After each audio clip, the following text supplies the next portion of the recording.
সামনেই লোকসভা নির্বাচন। আগামী 26শে এপ্রিল নির্বাচন হবে রায়গঞ্জে। সেই আবহে প্রতিটি রাজনৈতিক দলের পক্ষ থেকে চলছে জোরদার প্রচার কর্মসূচি।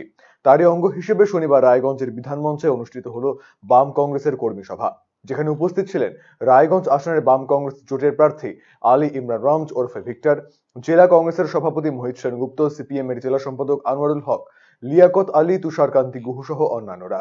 দুর্নীতি সহ একাধিক ইস্যুকে সামনে রেখে দলীয় কর্মীদের ঐক্যবদ্ধভাবে লড়াইয়ে নামার বার্তা দেন বাম কংগ্রেস জোটের প্রার্থী।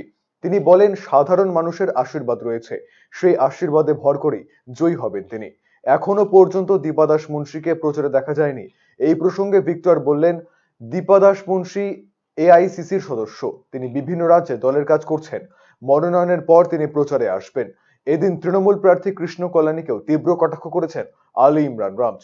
পাশাপাশি এদিন রায়গঞ্জের বন্দর দেশবন্ধু পাড়ায় একটি নির্বাচনী কার্যালয়ের উদ্বোধন করেন জোটের প্রার্থী আলী ইমরান রমজ।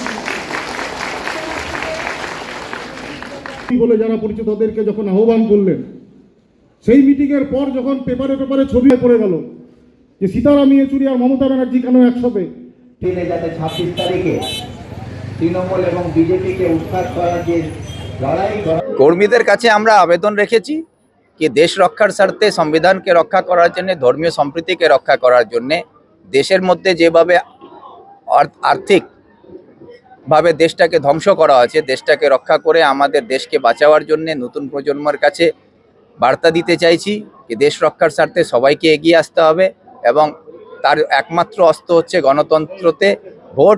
সেই ভোটে আমাদেরকে নিজের ভোট সঠিক জায়গায়, সঠিক দলকে, সঠিক প্রার্থীকে যাতে দিয়ে আপনারা দেশ রক্ষার কাজে অংশগ্রহণ করুন, এটাই আবেদন করেছি। উনি বর্ষিয়ান এমএলএ, আমাদের এই রাজ্যের আজকে সব থেকে সিনিয়র মোস্ট এমএলএ, তাকে আমি শ্রদ্ধা করি। রাজনীতিগতভাবে ওনার অভিজ্ঞতা আছে, সেটাকে শ্রদ্ধা জানিয়েই আমি বলছি যে ওনাকে বা যে এই কথা নিয়ে যারা রসিকতা করছে তাদেরকে আমি বলতে চাই যে আজ কা বাচ্চা হি কাল কা বাপ বানতা হ্যায়।